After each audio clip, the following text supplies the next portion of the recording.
Hello दोस्तों, super cinema में आप सभी का स्वागत है। आज हम बात करने जा रहे हैं कैप्टन अमेरिका फर्स्ट मूवी के बारे में। अगर इससे पहले आपने हमारे चैनल को सब्सक्राइब करें, वीडियो को लाइक और शेयर करें। तो हमें इस मूवी में टाइमलाइन दिखाई जाती है वर्ल्ड वॉर 2 की, जो कि होती है 1942 की। और उसमें हमें एक शख्स दिखाया जाता है जो होता है स्टीव रोजर, जिसका बचपन से सपना होता है कि वो अपने देश के लिए सेवा करे और मिलिट्री में जाए।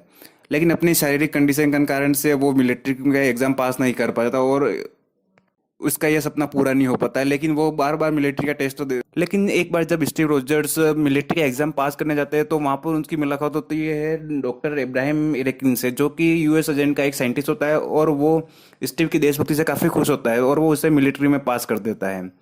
और इधर दूसरी तरफ हमें एक शख्स दिखाया जाता है जो कि जोहन होता है और वो हिटलर का साथ दे रहा होता है। जोहन ने अपनी एक हाइड्रोनामिक कंपनी बनाई होती है जो कि वेपन पे एक्सपेरिमेंट करती रहती है। और जोहान को पावर की बहुत लालच होती है, इस कारण वो सुपर पावर गेन करना चाहता है। और वो माइथोलॉजी में विश्वास करता है। उसका यकीन है कि कोई गॉड होता है जिसे सुपर पावर मिली होती है और वो भी सुपर पावर गेन करना चाहता है। लेकिन वो मानता है कि सुपर पावर लेने के लिए शारीरिक रूप से भी इंसान मजबूत होना चाहिए। इसके लिए वो एक सुपर पावर ढूंढ निकलता है जो कि होता है टेजरेक्ट। और जो इब्राहिम एरिकिन होते हैं वो एक सुपर सोल्जर का निर्माण कर रहे होते हैं जो कि उस समय पूरा नहीं हुआ होता है। लेकिन जोहान उनसे वो छीन लेता है और उसे इंजेक्ट कर लेता है। इसकी मदद से जोहान को सुपर पावर तो मिल जाती है, लेकिन उसका शरीर पूरा खराब हो जाता है और स्किन पूरी रेड हो जाती है, जिसके कारण से उसे एक नया नाम मिलता है रेड स्कल। अब वो डॉक्टर जोला के साथ टेजरेक्ट की मदद से हाइड्रा के लिए कई हथियार बना रहे होते हैं और वो हिटलर का साथ छोड़ देते हैं। जो जोहान की टाइमलाइन होती है वो होती है 1934 की, और जो स्टीव रोजर टाइमलाइन होती है वो 1942 की होती है। हमें फिर प्रेजेंट टाइमलाइन में दिखाया जाता है कि स्टीव रोजर अपने मिलिट्री की ट्रेनिंग पूरी कर रहा होता है, जहाँ पे उसे ट्रेन करने का काम करती है पेगी कार्टर। और हमें एक उसका फ्रेंड दिखाया जाता है जो कि होता है बकी बार्न्स, और वो भी मिलिट्री में ट्रेनिंग कर रहा होता है। हमें दिखाया जाता है कि जो डॉक्टर इब्राहिम होते हैं वो अपने सुपर सोल्जर पर काम कर रहे होते हैं, उन्होंने कंप्लीट कर लिया होता है। और वो एक सही पर्सन को चुन रहे होते हैं जो इसका मिस यूज न करे और सही यूज करे। तो उसके लिए वो स्टीव रोजर को सही करे, क्योंकि स्टीव रोजर एक देशभक्त होता है। तो वो उसे सुपर सोल्जर देने का निर्णय लेते हैं। दूसरी ओर जवान को उनकी लोकेशन के बारे में पता चल जाता है, तो वो एक एजेंट भेजता है जो उसे लेकर आए। इसके बाद में स्टीव रोजर को सुपर सोल्जर सीरम दिया जाता है, जिससे उसके शारीरिक रूप से वो काफ़ी मजबूत और शक्तिशाली बन जाता है। लेकिन इतने में वहाँ पर जोहान का एक एजेंट जाता है और उस डॉक्टर को मार देता है। और वो सुपर सोल्जर सीरम जो होती है वो लेके भाग जाता है। स्टीव उसको पकड़ लेता है, लेकिन वो उससे पहले ही जहर खाकर आत्महत्या कर लेता है और सुपर सोल्जर सीरम को भी नष्ट कर लेता है। अब डॉक्टर इब्राहिम भी मर चुके हैं और सुपर सोल्जर सीरम भी नष्ट हो चुका है। लेकिन यूएस मिलिट्री चाहती है कि बहुत सारे सुपर सोल्जर बनाए जाए जिससे वो ये वर्ल्ड वॉर 2 जीत सके। वो स्टीव रोजर को वहीं छोड़ कर जाते हैं और उस पर एक्सपेरिमेंट करने चाहता है ताकि सुपर सोल्जर को फिर से क्रिएट किया जा सके। दूसरी तरफ हमें देखा जाता है कि सुपर सोल्जर क्रिएट किए इतनी देर स्टीव रोजर को काम दिया जाता है कि वो वॉर के लिए पैसे इकट्ठा करे और उसका प्रमोशन करे। लेकिन स्टीव रोजर यही नहीं चाहता है, वो अपनी देश के लिए जान देना चाहता है और वो अपने देश की रक्षा भी करना चाहता है।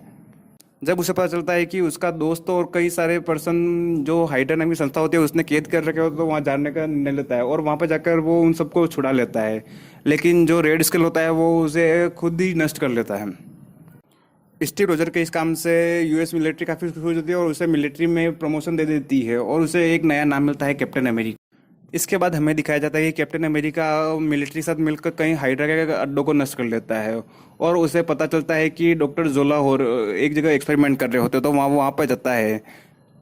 इसमें हमें एक ट्रेन का सीन दिखाया जाता है जहाँ पर डॉक्टर जोला होते हैं। वो उसको पकड़ तो लेते हैं, लेकिन इसमें बकी बांस नीचे गिर जाता है और वो मर जाता है। डॉक्टर जोला से पूछता है, पता चलता है कि जो रेड स्केल होता है वो यूएस के कई शहरों को बम से उड़ाना चाहता है।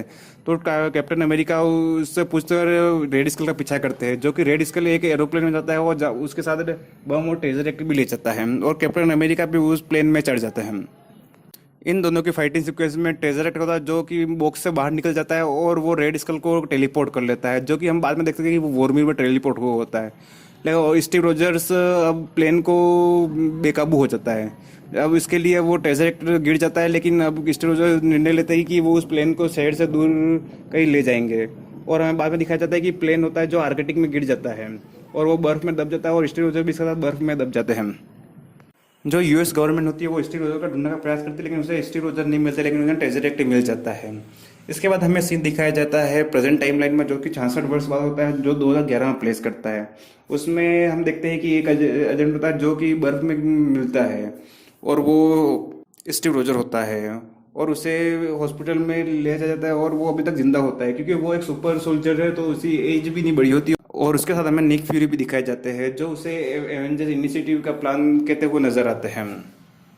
तो चलिए हम ये वीडियो एंड करते हैं यहीं, और हमारी इस मूवी सीरीज़ को और जानने के लिए हमारे और वीडियो देख सकते हैं। Thank you.